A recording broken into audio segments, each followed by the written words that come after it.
ഒരു ഹൈലി പാട്രിയാർക്കലായിട്ടുള്ള സമൂഹത്തിൽ ജീവിക്കുന്നു. ഗേൾസ് എന്ന് പറഞ്ഞു കഴിഞ്ഞാൽ എന്തോ സൂക്ഷിക്കേണ്ടതാണെന്നുള്ളൊരു കോൺസെപ്റ്റ് വരുന്നു. മൂത്ത മകനെ ഞാൻ ഒറ്റ പ്രാവശ്യം തല്ലിയിട്ടു. ഈ പെൺകുട്ടിക്ക് ഒരു സ്പെഷ്യൽ കൺസിഡറേഷൻ അങ്ങനെ മനസ്സിലുണ്ടോ? ഇന്ത്യൻ ആണോ എന്ന് ചോദിച്ചാൽ അതുമല്ല. എന്നാൽ ഇവിടുത്തെ കനഡിയൻ കൾച്ചറിൽ വളരാത്ത ഒരു രണ്ടിനും ഇടയ്ക്ക് നിൽക്കുന്ന ഒരു സാഹചര്യം പല കുട്ടികൾക്കും ഉള്ളതായിട്ട് എനിക്ക് മനസ്സിലാക്കിയിട്ടുണ്ട്. എല്ലാ അച്ഛന്മാർക്കും ഇതുപോലുള്ള കഥകളാണ് പറയാനുള്ളത് എന്നൊക്കെ പറഞ്ഞിട്ട് കളിയാക്കാറുണ്ട്. ആർഗ്യൂബിളായിട്ട് തന്നെ പറയും കുട്ടികളെ തല്ലരുതെന്ന് പറയുന്ന വ്യക്തി. നമ്മുടെ പേരൻസ് നമ്മളോട് പറയും, നിങ്ങൾ പഠിക്കണം, നല്ല മാർക്ക് വാങ്ങിക്കണം, അത് ചെയ്യണം, ഇത് ചെയ്യണം.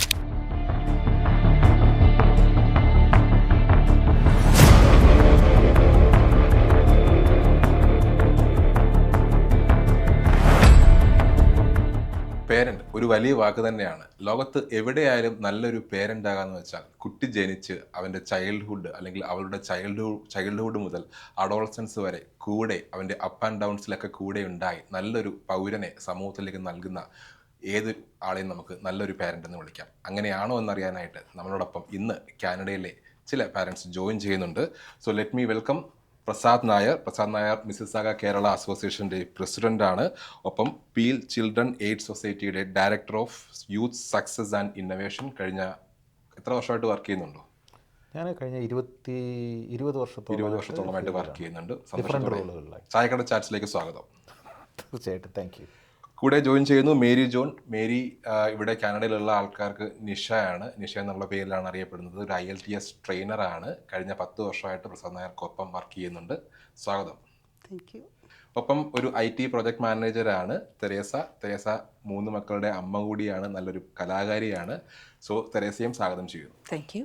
സോ എങ്ങനെയാണ് ഒരു നല്ലൊരു പാരൻ്റ് നിങ്ങളുടെ ഭാഷയിൽ എങ്ങനെയാണ് ഒരു നല്ല പാരൻ്റ് എന്ന് വെച്ചാൽ എന്തായിരിക്കണം? നല്ല പേരൻ്റ് എന്ന് പറയുന്ന ഒരു ക്വാളിഫിക്കേഷൻ നമുക്ക് ആർക്കും ജന്മനാ കിട്ടുന്ന സാധനമല്ല, അല്ലേ? നമ്മളത് കുട്ടികളുണ്ടായി കഴിഞ്ഞാൽ അവരുടെ റെസ്പോൺസിബിലിറ്റി എടുത്തു കഴിഞ്ഞാൽ ഇറ്റ്സ് എ ലേണിംഗ്. അപ്പോൾ നല്ല പേരൻറ്റ്, വി ലേൺ ഫ്രം ആ പേരൻറ്റിങ്. നമ്മുടെ കുട്ടികളിൽ നിന്ന് നമുക്ക് വന്നിരിക്കുന്ന മിസ്റ്റേക്സിൽ നിന്ന് നമ്മൾ അവരിൽ നിന്ന് പഠിക്കും. It's A give and take relationship. അതാണ് പേരൻറ്റിങ് എന്നാണ് എൻ്റെ ഒരു വിശ്വാസം. എന്താണ് പ്രസാദ് ഭായിയുടെ ഒരു അഭിപ്രായം? അല്ല, അത് ക്വാളിറ്റേറ്റീവ് അല്ലേ. നല്ലത് ചീത്ത എന്നുള്ള രീതിയിൽ വളരെ ഈസിയാണ് നമുക്ക് പറയാൻ. എന്നോട് ചോദിച്ചാൽ ഞാൻ പറയും ഒരു പേരൻറ്റും മോശമല്ല. ഒരു പേരൻറ്റും രാവിലെ എഴുന്നേൽക്കുന്നത് ഞാൻ ഇന്ന് ഏറ്റവും മോശമായ രീതിയിൽ എൻ്റെ കുട്ടിയോട് ബിഹേവ് ചെയ്യും എന്ന് പറയാനൊന്നുമല്ല. പക്ഷേ സാഹചര്യങ്ങളുണ്ട്, നമ്മൾ ജീവിക്കുന്ന സ്പേസുകളുണ്ട്. അപ്പം ഇതൊരു മിക്സഡ് സ്പേസാണ്. അല്ലാതെ നമുക്കിതിനെ ഒരു ഗുഡ് പാരൻറ്റിങ് ബാഡ് പാരൻറ്റിങ് എന്ന് പറയാൻ പറ്റില്ല. എന്നോട് ചോദിച്ചാൽ ഞാൻ പേഴ്സണലായിട്ട് പറയും ഗുഡ് ഇനഫ് പാരൻറ്റിങ് എന്ന് പറയുന്നതായിരിക്കും ഒരു നല്ല വാക്ക്. അത് ഓരോരുത്തർക്കും സാഹചര്യത്തിനനുസരിച്ച് വ്യത്യാസമായിരിക്കും, കുട്ടിയുടെ ടെമ്പറമെൻറ്റിനനുസരിച്ചും വ്യത്യാസമായിരിക്കും. ഇവരെ വെച്ച് നോക്കുകയാണെന്നുണ്ടെങ്കിൽ എനിക്ക് തോന്നുന്നു കുറച്ചുകൂടി ജൂനിയർ ആയിട്ടുള്ള അല്ലെങ്കിൽ വളരെ കുഞ്ഞു കുട്ടിയുടെ ഒരു അമ്മ കൂടിയാണ്. 3 മക്കളുണ്ട്. സോ എങ്ങനെയാണ് നല്ലൊരു പാരൻ്റ് ആകുന്നത് ഡിഫൈൻ ചെയ്യുന്നത്? ഞാനും മിക്ക ദിവസങ്ങളും കിടക്കുമ്പോൾ ഞാൻ അങ്ങനെ ഒരു നല്ല പേരൻ്റാണ്, I feel so proud of myself എന്ന് പറഞ്ഞിട്ടല്ല കിടക്കാറ്. എൻ്റെ ഭാഗത്തു നിന്നും തെറ്റുകൾ വരാറുണ്ട്. ബട്ട് അറ്റ്ലീസ്റ്റ് നെക്സ്റ്റ് ഡേ ഞാനത് റിപ്പീറ്റ് ചെയ്യാതിരിക്കാനും അവരെ കുറച്ചുകൂടെ മനസ്സിലാക്കാനും അവർക്ക് വേണ്ട സ്പേസ് കൊടുക്കാനും അങ്ങനെ ശ്രമിച്ച് I try to become a better parent. ശരിക്കും ചില ദിവസങ്ങളിൽ ഇപ്പോൾ എനിക്കൊരു മകനുണ്ട്, 8 വയസ്സാണുള്ളത്. അപ്പോൾ ചില ദിവസങ്ങളിലൊക്കെ എനിക്ക് തോന്നാറുണ്ട് ഞാനൊരു നല്ല പാരൻ്റ് ആണോ എന്നൊരു ഗിൽറ്റി ഫീലിംഗ് എനിക്ക് തോന്നാറുണ്ട്. സോ അങ്ങനെ എപ്പോഴെങ്കിലും നിങ്ങളുടെ മനസ്സിൽ കൂടെ ഒക്കെ പോകാറുണ്ടോ അങ്ങനത്തെ ചിന്തകളൊക്കെ?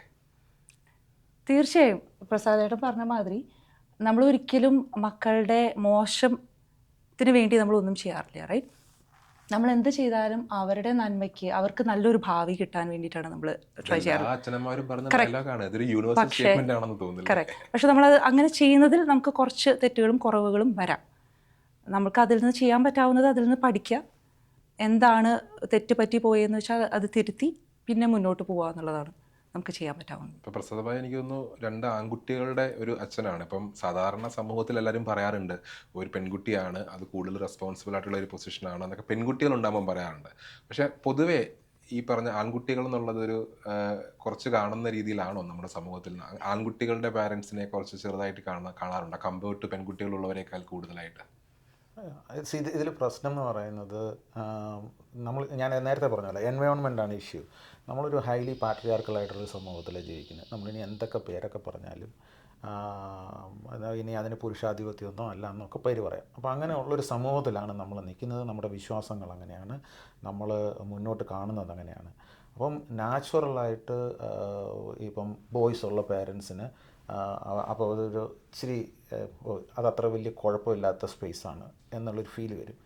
വേറെ ഗേൾസ് എന്ന് പറഞ്ഞു കഴിഞ്ഞാൽ എന്തോ സൂക്ഷിക്കേണ്ടതാണെന്നുള്ളൊരു കോൺസെപ്റ്റ് വരുന്നുണ്ട്. അപ്പോൾ അതിൻ്റെ അകത്തേക്ക് കുറച്ചും കൂടെ കൂടുതലോട്ട് പോയി കഴിഞ്ഞ് കഴിഞ്ഞാൽ നമുക്കതറിയാം അതെന്തുകൊണ്ടാണ് അങ്ങനെ നമ്മൾ പറയുന്നതെന്നുള്ളത്. അത് സ്ത്രീക്ക് ഗർഭധാരണത്തിനുള്ള ശേഷിയുള്ളത് കൊണ്ട് ഈ എന്തെങ്കിലും കാരണവശാൽ പുതിയൊരു ഓഫ്സ്പ്രിങ്ങിനെ എങ്ങനെയാണ് അത് പ്രൊട്ടക്റ്റ് ചെയ്ത് കൊണ്ടുവരുമോ അങ്ങനെയൊക്കെയുള്ള ഒരുപാട് ചിന്തകൾ ചേർന്നിട്ടുണ്ടാകുന്ന ഒരു സൊസൈറ്റൽ സ്ട്രക്ചറിനകത്ത് നിന്നിട്ടാണ് പറയുന്നത് ആൺകുട്ടികളാണെങ്കിൽ കുഴപ്പമില്ല എന്ന്. അതായത് നമ്മുടെ കോമൺ ഒരു ലാംഗ്വേജ് ഉണ്ട്, എല്ലാവരും ഉപയോഗിക്കുന്നതാണ്. അതായത് ചെളി ചവിട്ടി കഴിഞ്ഞ് കഴിഞ്ഞാൽ കാല് കഴുകണമെന്ന് പറയുന്നത്. പക്ഷേ മനസ്സിലാക്കാതെ പോകുന്നത് എന്താണെന്ന് വെച്ച് കഴിഞ്ഞാൽ ഈ കുട്ടികളടക്കം എല്ലാവരും തന്നെ നമ്മൾ ഈ ബന്ധങ്ങളെക്കുറിച്ചാണ് സംസാരിക്കുന്നത് അല്ലേ. പേരൻറ്റും കുട്ടിയായിട്ട് ബന്ധമാണ്, കുട്ടിക്ക് മറ്റൊരു കുട്ടിയോട് തോന്നുന്നത് ബന്ധമാണ്, ഭാര്യയും ഭർത്താവും തമ്മിലുള്ളത് ബന്ധമാണ്. അപ്പം ബന്ധങ്ങളെ വ്യക്തമായി മനസ്സിലാക്കുകയും അതിനനുസൃതമായിട്ട് അതിനെ സ്ട്രെങ്തൻ ചെയ്ത് കാണാൻ സാധിക്കാത്ത രീതിയിൽ ഏത് കുട്ടി വളർന്നാലും ലോങ് സ്റ്റാൻഡിങ്ങിൽ പ്രോബ്ലമാണ്. അപ്പോൾ ഇത് നമ്മൾ മറന്നുപോകും. അങ്ങനെയാണ് ഞാൻ കണ്ടേക്കുന്നത്. ഇപ്പോൾ എൻ്റെ കുട്ടികളോടുള്ള റിലേഷൻഷിപ്പിലും ഞാൻ അതാണ് എപ്പോഴും ആ ഒരു രീതിയിൽ അതിനെ കാണാനാണ് ഞാൻ ശ്രമിച്ചിട്ടുള്ളത്. ഇപ്പോൾ കാനഡയിൽ വന്നത് വളരെ കുഞ്ഞുങ്ങളായിരിക്കുന്ന സമയത്തല്ലേ? അവൻ്റെ 3 വയസ്സിലാണെന്ന് തോന്നുന്നു മൂത്ത ആൾക്ക് കാനഡയിലേക്ക് വരുന്നത്. മൂത്ത ആൾ കിൻഡർ ഗാർഡനിലുള്ള സമയത്താണ് വരുന്നത്, രണ്ടാമത്തെ ആൾ ഇവിടെ ജനിച്ചതാണ്. അപ്പോൾ ഇത്രയും വർഷങ്ങൾ കഴിഞ്ഞ് ഇപ്പോൾ അവർ വളർന്ന് യൂണിവേഴ്സിറ്റിയിലെത്തി. അപ്പോൾ ഇത്രയും വർഷങ്ങൾ ഒരു കാനഡയിൽ ജീവിക്കുന്ന ഒരു പാരൻറ്റ് ഇപ്പോൾ നാട്ടിലാകുമ്പോൾ നമുക്ക് സപ്പോർട്ട് ചെയ്യാനായിട്ട് ഒരുപാട് ആൾക്കാരുണ്ടാകും, ഒരുപാട് റിലേറ്റീവ്സ് ഉണ്ടാകും, അയൽവക്കക്കാരുണ്ടാകും. പക്ഷെ ഇവിടെ അത് നമ്മൾ അച്ഛൻ്റെയും അമ്മയുടെയും മാത്രം റെസ്പോൺസിബിൾ ആണ്. ഓഫ് കോഴ്സ് അത് അങ്ങനെ തന്നെയാണെങ്കിലും ഇവിടെ കുറച്ചുകൂടി കൂടുതലാണെന്ന് എനിക്ക് തോന്നിയിട്ടുണ്ട്. കാരണം നമ്മളുടെ ഷെഡ്യൂൾ പോലും നമ്മൾ അവരുടെ സമയത്തിനനുസരിച്ചിട്ടാണ് പ്ലാൻ ചെയ്യുന്നത്, അവരുടെ സ്കൂൾ ടൈം, അവരുടെ എക്സ്ട്രാ കരിക്കുലർ ആക്ടിവിറ്റീസ്. സോ ഈ ഇത്രയും വർഷങ്ങൾ ഒരു എക്സ്പീരിയൻസ് നോക്കുകയാണെന്നുണ്ടെങ്കിൽ ഇപ്പോൾ കിൻഡർ ഗാർഡൻ മുതൽ ഇപ്പോൾ ഒരു യൂണിവേഴ്സിറ്റിയിലെത്തി, ആ കടന്നു വന്ന ആ ഒരു സമയത്തെ ഉണ്ടായ ഒരു മാനസികാവസ്ഥ, എന്തെങ്കിലും എക്സ്പീരിയൻസസ് അങ്ങനെ ഷെയർ ചെയ്യാൻ പറ്റുമോ? തീർച്ചയായിട്ടും. ജസ്റ്റ് ഒരു കറക്ഷൻ, എൻ്റെ മൂത്ത ആൾ 26 വയസ്സായി, വർക്കിംഗ് പ്രൊഫഷണലാണ്, യൂണിവേഴ്സിറ്റി കഴിഞ്ഞു. രണ്ടാമത്തെ ആൾ യൂണിവേഴ്സിറ്റി സ്റ്റുഡൻ്റാണ്. ഈ ചോദ്യത്തിനകത്ത് ഞാൻ എന്ത് പഠിച്ചു എന്ന് പറയാം, അതായിരിക്കും കുറച്ചും കൂടെ ഉള്ളൊരിത്. അപ്പം ഞാൻ എൻ്റെ മൂത്ത മകനെ ഞാൻ ഒറ്റ പ്രാവശ്യമേ തല്ലിയിട്ടുള്ളൂ എൻ്റെ ലൈഫിൽ. ഞാൻ ഓപ്പണായിട്ടാണ് പറയുന്നത്, എല്ലാവരുടെയും മുമ്പ് വെച്ച് പറയുന്നതാണ്. അതായത് ഞാൻ ഒരു പ്രാവശ്യം ഞാൻ അടിച്ചിട്ടുണ്ട്. ആ ഒറ്റ പ്രാവശ്യത്തെ അടി കൊണ്ട് ഞാൻ ഒരുപാട് കാര്യങ്ങൾ പഠിച്ചു. ഓക്കെ, അത് കാനഡ വെച്ചല്ല അടിച്ചത്. ഓക്കെ, അന്ന് ഞാൻ അടിക്കുമ്പം അവന് 2 വയസ്സ് ആയിട്ടേ ഉള്ളൂ. ഓക്കെ, അത് വളരെ ഡേഞ്ചറസ് ആയ ഒരു സിറ്റുവേഷനകത്ത് ഡൈനിങ് ടേബിളിൻ്റെ മുകളിൽ കയറി ഒരു അഭ്യാസം കാണിച്ചതിൻ്റെ ഭാഗമായിട്ട് ഞാൻ ചെയ്തൊരു റിയാക്ഷനാണ്. പക്ഷെ അത് കഴിഞ്ഞ് കഴിഞ്ഞിട്ട് എന്നെ ഒരുപാട് കാര്യങ്ങൾ എനിക്ക് മനസ്സിലാക്കാൻ പറ്റി. കാരണം ഞാനത് റിട്രാക്റ്റ് ചെയ്തിട്ട് ഒന്നോടെ നോക്കുന്ന സമയത്ത് എനിക്ക് മനസ്സിലായി, ഞാൻ അന്ന് അടിച്ചത് ഒരു ഇഞ്ച് ഞാൻ മാറിപ്പോയിരുന്നെങ്കിൽ ഞാൻ എൻ്റെ ജീവിതകാലം മൊത്തം ഒരുപാട് ദുഃഖിക്കുമായിരുന്നു. ആ റിയലൈസേഷൻ എന്ന് പറയുന്നത് ഭയങ്കരമായിരുന്നു എനിക്ക്. അതിനുശേഷം ഞാൻ എൻ്റെ കുട്ടികളെ തല്ലിയിട്ടില്ല. ഈ മിനിറ്റ് വരെ ഞാൻ കൈയൊങ്ങിയിട്ടില്ല, തല്ലിയിട്ടില്ല. ഞാൻ ആക്ച്വലി വളരെ എന്താ പറയുക, ആർഗ്യൂബിളായിട്ട് തന്നെ പറയും കുട്ടികളെ തല്ലരുതെന്ന് പറയുന്നൊരു വ്യക്തിയാണ്. കാരണം തല്ലുന്നതുകൊണ്ട് യാതൊരു പ്രയോജനം കിട്ടില്ല എന്ന് പറയുന്ന ഒരാളാണ്. അപ്പോൾ അതെൻ്റെ ഒരു ലേണിംഗ് ആണ്. അടുത്തൊരു ലേണിംഗ് എന്ന് പറയുന്നത്, എൻ്റെ കുട്ടികൾക്ക്, ഞാൻ കുട്ടികളോട് ഇൻട്രാക്ട് ചെയ്യുന്ന സമയത്ത് ഞാൻ ഈ പ്രോഗ്രാം തുടങ്ങുന്നതിന് തൊട്ട് മുമ്പ് സംസാരിക്കുമായിരുന്നു. അപ്പോഴും പറഞ്ഞു, ഞാൻ ഓരോ മിനിറ്റും എൻജോയ് ചെയ്യാൻ ശ്രമിക്കും. കാരണം എന്താ, ഈ മൊമെൻ്റ് എന്ന് പറയുന്നത് ഇപ്പോഴേ ഉള്ളൂ. നമ്മളെല്ലാവരും കൂടി ഇരിക്കുന്നു, ഈ സംസാരിക്കുന്നു എന്ന് പറയുന്ന മൊമെൻറ്റ്. അത് ഒരു 5 മിനിറ്റ് കഴിഞ്ഞിട്ട് എനിക്ക് കിട്ടണമെന്ന് വിചാരിച്ചാൽ ഞാൻ ഇനി എത്ര $1 മില്യൺ മുടക്കിയാലും എനിക്ക് കിട്ടത്തില്ല. അപ്പോൾ അങ്ങനെ ഒരു റിയലൈസേഷനിലാണ് ഞാൻ പാരൻറ്റിങ്ങിനെ കാണുന്നത്. അപ്പോൾ എൻ്റെ കുട്ടിയുമായിട്ടുള്ള റിയാക്ഷൻ, അവരോട് സംസാരിക്കുന്നത്, അവരുമായിട്ട് ഇരിക്കുന്നത്. അപ്പം എനിക്കൊരു റോളുണ്ട്. എനിക്കവരെ ഗൈഡ് ചെയ്യണം, എനിക്കവരെ സ്നേഹിക്കണം, എനിക്കവരെ മുന്നോട്ട് പോകാൻ പ്രാപ്തി ഉണ്ടാക്കണം, എനിക്കവർ സക്സസ്ഫുൾ ആകണം. ഇതെല്ലാം ഞാൻ ചെയ്യുന്നത് എനിക്ക് വേണ്ടിയാണ്. ഓക്കെ, അങ്ങനെ ഒരു റിയലൈസേഷനിലാണ് ഞാൻ പാരൻറ്റിങ്ങിനെ കാണുന്നത്. മേ ബി എന്നെക്കാൾ കുറച്ചും കൂടെ കൂടുതൽ അമ്മമാർക്ക് പറയാൻ പറ്റും അല്ലേ? എപ്പോഴും അച്ഛന്മാരെക്കാൾ കൂടുതലായിട്ട് നമ്മൾ സെലിബ്രേറ്റ് ചെയ്യുന്നത് ഒന്നാണ് മദർഹുഡ് എന്ന് പറഞ്ഞൊരു സംഭവം. അതിനകത്ത് എനിക്ക് പരാതിയുണ്ട് പേഴ്സണലി, പക്ഷെ അതോടെ നിൽക്കട്ടെ. തൽക്കാലം നമുക്ക് അമ്മമാരോട് തന്നെ ചോദിക്കാം. ഇപ്പം എസ്പെഷ്യലി പെൺകുട്ടികളായി, ഇപ്പം ആൺകുട്ടികളുടെ കാര്യം പറഞ്ഞു, 2 പെൺകുട്ടികളുടെ അമ്മ എന്നുള്ള രീതിയിൽ മേരി എന്താണ് ഒരു അഭിപ്രായം ഇതിനെക്കുറിച്ച്? എനിക്ക് 2 പെൺകുട്ടികളാണ്. മൂത്ത മോക്ക് 22 വയസ്സ്, ഇളയ മോക്ക് 19 വയസ്സിപ്പോൾ. ഞങ്ങൾ കാനഡയിൽ വരുമ്പോൾ 4ലും 1ലും ക്ലാസ്സിൽ കയറിയാണ് എൻ്റെ മക്കൾ ഇങ്ങോട്ട് വന്നത്. അത് വരുന്നതിന് തൊട്ട് മുമ്പ് ഞങ്ങൾ ദുബായിലായിരുന്നു. ദുബായിൽ മൂത്ത മോള് ഇച്ചിരി സ്കൂളിങ് കഴിഞ്ഞു. അപ്പം അതിനു മുമ്പ് നാട്ടിലുമായിരുന്നു. അപ്പോൾ എല്ലാ എക്സ്പോഷർ പതുക്കെ ഇത് കഴിഞ്ഞാണ് ഞങ്ങൾ ഇങ്ങോട്ട് വരുന്നത്. അപ്പോൾ ഓരോ രാജ്യത്ത് പോകുമ്പോൾ അതിൻ്റേതായ സറൗണ്ടിങ്സ്, അതിൻ്റേതായ കുറേ പഠിക്കുന്ന കാര്യങ്ങളൊക്കെ ഉണ്ട്. ഇവിടെ വന്നു കഴിഞ്ഞിട്ട് എനിക്ക് പ്രത്യേകിച്ച് ഇവിടുത്തെ എഡ്യൂക്കേഷൻ സിസ്റ്റം ഞാൻ അത് എൻ്റെ മക്കളോട് ഞാൻ പറയും. നമ്മൾ നാട്ടിലൊക്കെ നമ്മളെങ്ങനെയാണ് പഠിച്ചതെന്ന് വെച്ചാൽ ഇപ്പോൾ ഒരു കിൻഡർ ഗാർഡൻ അഡ്മിഷന് കയറിയാൽ പോലും അതിന് ഇൻ്റർവ്യൂ ഉണ്ട്. എൻ്റെ മോക്ക് അങ്ങനെ അത് ഗോ ത്രൂ ചെയ്തതാണ്. അവൾക്ക് ഇൻ്റർവ്യൂ ഉണ്ടായിരുന്നു. അത് പാസ്സായി കഴിഞ്ഞാൽ പിന്നെ അവർ നമ്മളെ അറിയിക്കും. കൊച്ച് ക്ലാസ് സ്റ്റാർട്ട് ചെയ്യുന്നത് അങ്ങനെയാണ്. അതിൽ നിന്ന് മാറി ഇങ്ങോട്ട് വന്നു കഴിഞ്ഞ് സ്കൂളിൽ ഇവിടുത്തെ ക്ലാസ് പോയി തുടങ്ങിയതിന് ശേഷം എൻ്റെ 2 മക്കളും സ്കൂളിൽ പോയി 5 days a week സ്കൂളിൽ പോയി കഴിഞ്ഞ് തിരിച്ച് വന്നു കഴിയുമ്പോഴത്തേക്ക് അവർ പറയുന്നത് എന്താണെന്ന് വെച്ചാൽ, എന്തിനാ മമ്മ വീക്കെൻഡ്, എന്തിനാ എന്നും സ്കൂളിൽ പോകണം, എന്നും സ്കൂളിൽ പോകണം, എന്തിനാ വീക്കെൻഡ്, എന്തിനാ അവധി, അങ്ങനത്തെ ഒരു കാഴ്ചപ്പാടായിരുന്നു പിള്ളേർക്ക്. അപ്പോൾ എന്താ പറയുക, അതാ പറഞ്ഞത്, നമ്മൾ വളർന്നതിൻ്റെ ഒരു സ്റ്റൈല് നമ്മൾ നാട്ടിൽ നമ്മൾ സ്കൂളിലൊക്കെ നമ്മുടെ പേരൻസ് നമ്മളോട് പറയും, നിങ്ങൾ പഠിക്കണം, നല്ല മാർക്ക് വാങ്ങിക്കണം, അത് ചെയ്യണം, ഇത് ചെയ്യണം, ഒരു ഭയങ്കര എക്സ്പെക്റ്റേഷനാണ്. പഠിച്ച് വളർന്ന് നീ നല്ല ജോലി, ഈ പറയുന്ന പോലെ നമ്മളെപ്പോഴും കേൾക്കില്ലേ, ഡോക്ടറാണ്, എഞ്ചിനീയറാണ്, ഇതിൽ നിന്ന് പുറത്തൊരു ലോകം നമുക്കില്ല, അങ്ങനെയാണ്. പക്ഷേ ഇവിടെ വന്നു കഴിഞ്ഞപ്പോൾ ഒത്തിരി പേര് പറയും ഇവിടുത്തെ ഒരു എഡ്യൂക്കേഷൻ സിസ്റ്റം, ഞാനൊരു കനേഡിയൻ കോണ്ടെക്സ്റ്റിലാണ് പറയുന്നത്, ഇവിടുത്തെ ഒരു എഡ്യൂക്കേഷൻ സിസ്റ്റം എങ്ങനെയാണെന്ന് വെച്ചാൽ, നമ്മുടെ മലയാളികൾ പേരൻസൊക്കെ അവർ പറയുന്നത്, വെറുതെ സ്കൂളിൽ പോകുന്ന എന്തുവാ ചെയ്യുന്നത്, അവരെന്തുവാ അവിടെ ചെയ്യുന്നത്. പക്ഷേ എനിക്ക് ഭയങ്കര ഇഷ്ടം ഇവിടുത്തെ സ്കൂളിൽ. കാരണം പിള്ളേർ സ്കൂളിൽ പോയി കഴിഞ്ഞ് അവർ ലൈഫ് എന്താണെന്ന് അവർ പഠിക്കുകയാണ്, ആർട്ട് വർക്ക് ചെയ്യുകയാണ്, മിങ്കിൾ ചെയ്യുകയാണ്. ചൈൽഡ്ഹുഡ് എന്ന് പറയുന്നത് നമ്മളത് സ്ട്രെസ്ഫുള്ളാക്കി പരീക്ഷയ്ക്ക് പഠിച്ച് ഏത് ക്ലാസ്സിൽ, നമുക്ക് നാട്ടിലൊക്കെ ചെറിയ ക്ലാസ് തൊട്ട് എന്തോരം പരീക്ഷകൾ, ടെസ്റ്റുകൾ, അത് കഴിഞ്ഞ് എക്സാം, ഓരോ ഇവിടെ പക്ഷേ എല്ലാവർക്കും ഉണ്ട്. ഈവൻ ഇപ്പം ഞാൻ ഓഫീസിൽ ഒരു കുറച്ച് നാൾ കോംപ്ലക്സ് നീഡ്സ് ടീമിൽ ഞാൻ വർക്ക് ചെയ്തായിരുന്നു. അപ്പം അതിൽ നിന്നൊക്കെ എനിക്ക് ഒത്തിരി മനസ്സിലായത്, ഈവൻ എന്തെങ്കിലും ഫിസിക്കൽ ചാലഞ്ചസ് ഉള്ള പിള്ളേരാണെങ്കിൽ, അല്ലെങ്കിൽ മെൻ്റൽ ഹെൽത്ത് ഉള്ള പിള്ളേരൊക്കെ ആണെങ്കിൽ, എന്തെങ്കിലും ഡയഗ്നോസിസ് ലൈക്ക് ഓട്ടിസം, അങ്ങനത്തെ പിള്ളേർക്കൊക്കെ അവർക്കൊന്നും ഒരു റെസ്ട്രിക്ഷനും ഇല്ല. എല്ലാവർക്കും സ്കൂളിൽ പോകാം, അവർക്ക് അഡ്മിഷൻ ഉണ്ട്, അവരെ നോക്കാനുള്ള ആൾക്കാരുണ്ട്. അപ്പോൾ എനിക്ക് ഇവിടുത്തെ സ്കൂളിംഗ് എന്ന് പറയുന്നത് ഒരു നല്ലൊരു ഹെൽത്തി എൻവയൺമെൻറ്റാണ്. പ്രത്യേകിച്ച് ഇപ്പം കമ്മിങ് ബാക്ക് പെൺകുട്ടികളാകുമ്പോഴത്തേക്ക് എല്ലാവരും, എൻ്റെ കുട്ടികളിപ്പോൾ എന്നോട് ചില കാര്യങ്ങൾ നമ്മൾ പഠിക്കുകയാണല്ലോ, അവരെന്നോട് പറയും, mamma why do you see me differently,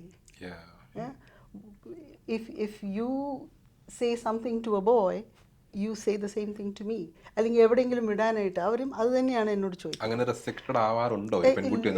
ഞാൻ അഗൈൻ പേരൻറ്റിങ് ഒരു എക്സ്പീരിയൻസ് ആണല്ലോ.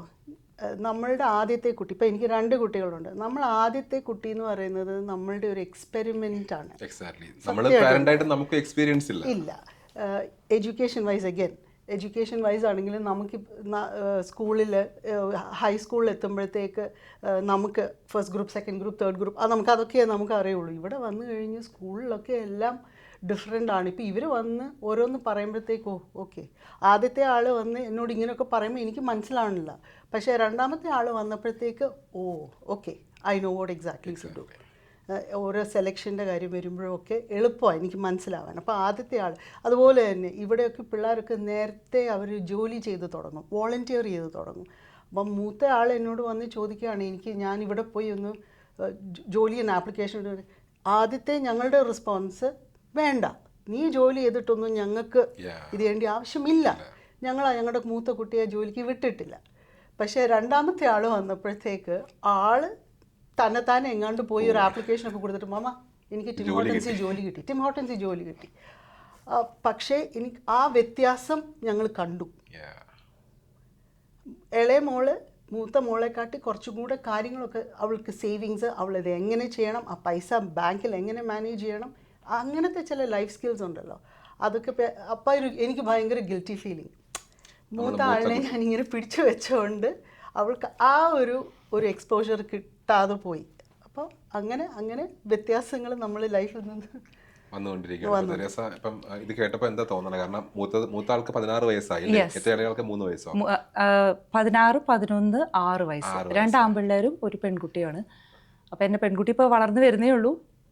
ഈ പറഞ്ഞ പോലെ ഈ പെൺകുട്ടിക്ക് ഒരു സ്പെഷ്യൽ കൺസിഡറേഷൻ അങ്ങനെ മനസ്സിലുണ്ടോ? പെൺകുട്ടി ഇപ്പൊ പറയുമ്പോൾ തന്നെ എന്റെ പെൺകുട്ടി വളർന്നു വരുന്നത് അതൊരു നാച്ചുറൽ ഇൻസ്റ്റിങ് ആണെന്ന് തോന്നുന്നു ഇന്ത്യൻ മദേഴ്സിനൊക്കെ ഉള്ള കൂടുതലായിട്ട്. Mother daughter bond is different അല്ലേ? ഡെഫിനറ്റ്ലി ഡിഫറെൻ്റ് ആണ്. അതുപോലെ തന്നെ വെരി സ്പെഷ്യൽ ഒരു ബന്ധമാണ് എനിക്ക് എൻ്റെ ആൺമക്കളോടുമുള്ളത്. എൻ്റെ മൂത്ത മോൻ ഞാൻ കണക്ട് ചെയ്യുന്നത് തന്നെ ആർട്സിലൂടെയാണ് അവനുമായിട്ട്. പാട്ട് ഞങ്ങളെ പരസ്പരം ബന്ധിപ്പിക്കുന്ന ഒരു ഘടകമാണ് കുടുംബത്തിൽ തന്നെ കേട്ടോ. അപ്പം അവനിപ്പോൾ എന്തെങ്കിലും ഡൗൺ ആയിട്ടിരിക്കുകയാണെങ്കിൽ ഒരു സമയമാണെങ്കിൽ അവൻ വന്ന് പറയും, അമ്മ നമുക്കൊരു കരയൊക്കെ ചെയ്യാമോ? അപ്പം ഞങ്ങൾ കുറച്ച് നേരം ഒരു 30 minutes ഞങ്ങൾ സ്പെൻഡ് ചെയ്യും, പാട്ട് പാടും. എന്താണ് അവനെ അലട്ടിയെന്നുള്ള കാര്യം എനിക്ക് വ്യക്തമായിട്ട് അറിയണ്ടാവില്ല, പക്ഷേ at the end of it he will feel much better. അതുപോലെ തന്നെ എനിക്കിപ്പോൾ ജോലി സ്ഥലത്ത് എന്തെങ്കിലും ഒരു സ്ട്രെസ് കഴിഞ്ഞാൽ വരാണെങ്കിൽ ഞാൻ പറയണത് നമുക്ക് എന്തെങ്കിലും ഒന്ന് റെക്കോർഡ് ചെയ്യാം അല്ലെങ്കിൽ പാട്ട് പാടാം. അറ്റ് ദി എൻഡ് അങ്ങനെയാണ് ഞങ്ങൾ കണക്ട് ചെയ്യുന്നത്. അപ്പം again it's different with each kid എന്ന് എനിക്ക് തോന്നിയിട്ടുണ്ട്. ഏത് മ്യൂസിക്കാ പഠിക്കുന്നത് മോൻ? Indian classical? മോൻ അങ്ങനെ പാട്ട് ക്ലാസ്സിന് പോയി തുടങ്ങിയിട്ടില്ല. അവന് ശാസ്ത്രീയം അവനിങ്ങനെ ഓൺലൈനായിട്ട് യൂട്യൂബിൽ കൂടെയൊക്കെ പഠിക്കാൻ ശ്രമിക്കുന്നുണ്ട്. പക്ഷേ പാട്ടിനോടുള്ള ഇഷ്ടം ആണ് ഞങ്ങളെ പരസ്പരം. ഇത് ഇപ്പം പല പാരന്റ്സ് ഇവിടെ ഉള്ളവർ ഇപ്പം നമ്മുടെ ഇന്ത്യൻ കൾച്ചറൊക്കെ കുട്ടികളിലേക്ക് ഇത് കൊടുക്കാൻ ശ്രമിക്കാറുണ്ട്. നല്ല കാര്യം തന്നെയാണ്, നമ്മുടെ റൂട്ട്സ് മറക്കാതിരിക്കാൻ വേണ്ടിയിട്ട്. പക്ഷേ ഇവിടെ ജനിച്ചു വളരുന്ന കുട്ടികൾ ഇവിടുത്തെ ഒരു കൾച്ചറുമായിട്ട് അവർ ഒന്ന് അഡാപ്റ്റ് ആകുകയില്ല. ഇന്ത്യൻ കൾച്ചറിലും പകുതി നിൽക്കുന്ന ഒരു സ്റ്റേജ്. അങ്ങനെ ഇന്ത്യൻ ആണോ എന്ന് ചോദിച്ചാൽ അതുമല്ല. എന്നാൽ ഇവിടുത്തെ കനഡിയൻ കൾച്ചറിൽ വളരാത്ത ഒരു രണ്ടിനും ഇടയ്ക്ക് നിൽക്കുന്ന ഒരു സാഹചര്യം പല കുട്ടികൾക്കും ഉള്ളതായിട്ട് എനിക്ക് മനസ്സിലാക്കിയിട്ടുണ്ട് ഇവിടെ ഉള്ളവർ. കാരണം അവർക്ക് ഇപ്പോൾ ഇവിടുത്തെ കുട്ടികളും മാറ്റി നിർത്തും, ഇന്ത്യൻസും മാറ്റി നിർത്തും. സോ അതെന്തുകൊണ്ടായിരിക്കും വരുന്നത്? നമ്മളിപ്പം അതെങ്ങനെ നമുക്കൊന്ന് ഓവർകം ചെയ്യാൻ പറ്റും? നമ്മുടെ കൾച്ചർ അവരിലേക്ക് എത്തിക്കുക, സെയിം ടൈം തന്നെ അവരിപ്പോൾ ഇവിടെ ജീവിക്കേണ്ട ആൾക്കാരാണെങ്കിൽ ഇവിടുത്തെ കനഡിയൻസിനെ പോലെ വളർത്തുക.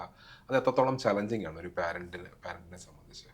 അത് ഒരു ഓൺ ഗോയിങ് ചാലഞ്ച് തന്നെയാണ്. അതൊരു ഫൈൻ ബാലൻസിൽ കൊണ്ടുപോകാൻ ശ്രമിക്കാം എന്നല്ലാതെ അതിലൊരു ശരിയും തെറ്റും എനിക്ക് ഒരിക്കലും തോന്നിയിട്ടില്ല. ഇപ്പോൾ ഓണം അങ്ങനത്തെ നമ്മുടെ ട്രഡീഷണൽ ആയിട്ടുള്ള ഫെസ്റ്റിവൽസ് വരുമ്പോൾ അതിൻ്റെ കാര്യങ്ങൾ പറഞ്ഞു കൊടുക്കുക, അല്ലെങ്കിൽ നമ്മൾ എന്തുകൊണ്ട് അത് ആഘോഷിക്കുന്നു, അതൊരു എക്സാമ്പിൾ. അല്ലെങ്കിൽ നമ്മൾ നാട്ടിലേക്ക് വിളിക്കുമ്പോൾ ഗ്രാൻഡ് പേരൻസായിട്ട് സംസാരിക്കുക, അവിടുത്തെ വിശേഷങ്ങൾ പറയാം. അല്ലെങ്കിൽ വെരി സിമ്പിൾ ഒരു എക്സാമ്പിൾ ഉള്ളത്, പഴയ കാലത്ത് എന്തെങ്കിലും മൂവി നമ്മളെല്ലാവരും കൂടി ഒരുമിച്ചിരുന്ന് കാണാണ്. അപ്പോൾ ആ സമയത്ത് നമുക്കുണ്ടായ പല ഓർമ്മകൾ അവരുമായിട്ട് ഷെയർ ചെയ്യുമ്പോൾ അവർക്കതൊരു അങ്ങനെയാണോ എന്ന് അവർ ചോദിക്കുമ്പോൾ നമുക്കും ഒരു അങ്ങനെ. ഇപ്പോൾ ഭക്ഷണം കഴിക്കുമ്പോൾ കുഞ്ഞു കുഞ്ഞു കാര്യങ്ങളായിരിക്കാം, പക്ഷേ ഭക്ഷണം, സിനിമ അല്ലെങ്കിൽ ബന്ധങ്ങൾ, അതിലൂടെ അവർക്ക് പറ്റാവുന്ന കാര്യങ്ങൾ പകർന്നു കൊടുക്കാമെന്നല്ലാതെ കംപ്ലീറ്റ്ലി ഒരു മലയാളി, കംപ്ലീറ്റ്ലി ഒരു കനേഡിയൻ ആയിട്ട് നമുക്ക് വളർത്താൻ പറ്റില്ല. പലപ്പോഴും ഇപ്പം പറഞ്ഞ ഞാനിപ്പോൾ എൻ്റെ മോനോട് കഴിഞ്ഞ ദിവസം ഒരു സിനിമ കണ്ട സമയത്ത് ഞാൻ പറയാണ്, പപ്പ ഇങ്ങനെ നടന്നായിരുന്നു സ്കൂളിൽ പോയിക്കൊണ്ടിരുന്നത്, നമ്മൾ റബ്ബർ ഏരിപ്പിട്ട കാര്യങ്ങളും. അതൊരു മോശം കാര്യമായിട്ടല്ല, നമ്മുടെ ലൈഫ് അങ്ങനെയായിരുന്നു, ഫോണില്ലായിരുന്നു, ഗാഡ്ജറ്റ്സ് ഇല്ലായിരുന്നു എന്നൊക്കെ പറയുമ്പോഴത്തേക്ക് അവർ ഇതൊക്കെ എന്തിനാ എന്നോട് പറയുന്നത്, അങ്ങനത്തെ ഒരു ആറ്റിറ്റ്യൂഡാണ് അവർക്ക്. പെട്ടെന്ന് അവർ എല്ലാ അച്ഛന്മാർക്കും ഇതുപോലുള്ള കഥകളാണ് പറയാനുള്ളത് എന്നൊക്കെ പറഞ്ഞിട്ട് കളിയാക്കാറുണ്ട്. ഞാൻ പറഞ്ഞു ജസ്റ്റ് ഷെയർ ചെയ്യുന്നതാണ്. ഇവൻ അവർക്കത് കേൾക്കാനുള്ള മാനസികാവസ്ഥ പോലും ഇല്ലയെന്ന് എനിക്ക് തോന്നിയിട്ടുണ്ട്. അതിലൊരു കാര്യം ഞാൻ പേരൻസ് പലപ്പോഴും പറഞ്ഞ് കേട്ടിട്ടുള്ളതാണ്. കേൾക്കാൻ നമ്മൾ ആദ്യം ആലോചിക്കേണ്ടത് എന്താ വെച്ചാൽ അവരെന്തിനത് കേൾക്കണം. സോ എന്ത് കാര്യത്തെക്കുറിച്ച് നമ്മൾ കുട്ടികളോട് സംസാരിക്കുമ്പോഴും ആദ്യം ആലോചിക്കേണ്ടത് what is in it for them. അവർക്കൊന്നും ഇല്ല എങ്കിൽ അവർ കേൾക്കില്ല. നമുക്കൊരുപാട് കാര്യങ്ങളുണ്ട് കുട്ടികളോട് പറയാൻ. എൻ്റെ സംസ്കാരം, എൻ്റെ ഭാഷ, എൻ്റെ ഫുഡ്, എൻ്റെ വീട്ടുകാർ, എൻ്റെ സ്റ്റൈല്, അങ്ങനെ ഒത്തിരി കാര്യങ്ങളുണ്ട്. നമ്മൾ എന്നിട്ട് കുട്ടിയെ ചെയ്തിരിക്കുന്നതെന്ന് പറഞ്ഞാൽ കൊണ്ടുവന്ന് വളരെ ഡിഫറൻ്റായ ഒരു എൻവയോൺമെൻറ്റിലാണ്. അതായത് സ്കൂളിൽ പോകുന്ന പ്രായമാണെങ്കിൽ നിങ്ങളുടെ നല്ലൊരു പങ്ക് ഓഫ് നിങ്ങളുടെ കുട്ടിയുടെ ലൈഫ് എന്ന് പറയുന്നത് നിങ്ങളുടെ കൂടെ അല്ല. അപ്പം നിങ്ങളുടെ കൂടെ അല്ലാതാകുകയും നമ്മുടെ കൂടെ അല്ലാതിരിക്കുന്ന കുട്ടി വേറൊരു പുറത്തൊരു എൻവയോൺമെൻറ്റിൽ പോയിട്ട് അവിടെ നമ്മൾ ഭയങ്കര സക്സസ്ഫുൾ ആവണം, അല്ലേ? നമ്മൾ ഒരിക്കലും അവിടെ മീഡിയോക്കർ ആവണമെന്നല്ല പറയുന്നത്. നീ അവിടെ സക്സസ്ഫുൾ ആവണം, ടോപ്പ് ഓഫ് ദ ക്ലാസ് ആവണം, ബെസ്റ്റ് ഓഫ് ദ ബെസ്റ്റ് ആവണം. അങ്ങനെ എല്ലാ എക്സ്പെക്റ്റേഷനും കൂടെ കൊടുത്തിട്ട് നമ്മളുടെ ഒരു റൂമിനകത്ത് വന്നിരുന്നിട്ട് നമ്മളുടെ ഒരു നൊസ്റ്റാൾജിക് സ്പേസിനകത്ത് ഇരുന്നിട്ട് അങ്ങോട്ട് വലിക്കുമായി കുട്ടിയെ. അപ്പോൾ അത് റിയലൈസ് ചെയ്തിട്ടാണ് കമ്മ്യൂണിക്കേഷൻ എങ്കിൽ എനിക്ക് തോന്നുന്നത് ആ റെസ്പോൺസ് കുറച്ചുകൂടി ബെറ്റർ ആകും. ഇപ്പോൾ ഉദാഹരണത്തിന് ഒരു സിനിമ കണ്ടുകൊണ്ടിരിക്കുന്ന സമയത്ത് സിനിമയിലെ കാര്യങ്ങൾ പറയുമ്പോൾ അവൻ ഇഷ്ടമുള്ള സിനിമ കണ്ടിട്ട് ഏറ്റവും പുതിയ സിനിമ കണ്ടിട്ടും കൂട്ടത്തിലിരുന്ന് അതുപോലെ തന്നെ സംസാരിക്കാൻ സാധിക്കണം. എക്സാക്ട്ലി. ഇറ്റ്സ് എ 2-way ട്രാഫിക്കാണ്, അല്ലാതെ തീർച്ചയായും. പേരൻറ്റിങ് എന്ന് പറയുന്നത് ഒരിക്കലും ഒരു 1-way ട്രാഫിക് അല്ല. അതാ നേരത്തെ ഇപ്പോൾ തെരസ പറഞ്ഞില്ല, അതായത് ഒരുമിച്ച് പാട്ട് പാടുന്നു എന്ന് പറയുന്നു, അല്ലെങ്കിൽ ഒരുമിച്ച് ആക്ടിവിറ്റി ചെയ്യുന്നു എന്ന് പറയുന്നത്. പാട്ട് പാടാൻ നിർബന്ധമില്ല, എന്തെങ്കിലും ഒരു ആക്ടിവിറ്റി നമുക്ക് കോമൺ ആയിട്ടൊരു കുട്ടിയുമായി നമ്മുടെ കുട്ടിയായിട്ട് കണ്ടുപിടിച്ചിട്ട് അത് കൺസിസ്റ്റൻ്റായി റെഗുലറായി അവനോട് ആ കുട്ടിയോട് കൂടി ചെയ്യാൻ സാധിച്ചാൽ ആ ബോണ്ട് വളരും. ആ ബോണ്ടെന്ന് പറയുന്നത് അത് എന്തുമാത്രം സ്ട്രെസ് ഉണ്ടായാലും ആ ബോണ്ട് നിൽക്കും. അതാണ് പേരൻറ്റിങ്ങിൽ ഞാൻ മനസ്സിലാക്കിയ ഏറ്റവും പ്രധാനപ്പെട്ട കാര്യം. ഇതിൻ്റെ അർത്ഥം ഞാൻ എൻ്റെ കുട്ടികളോട് വഴക്കുണ്ടാക്കിയിട്ടുണ്ട് എന്നല്ല.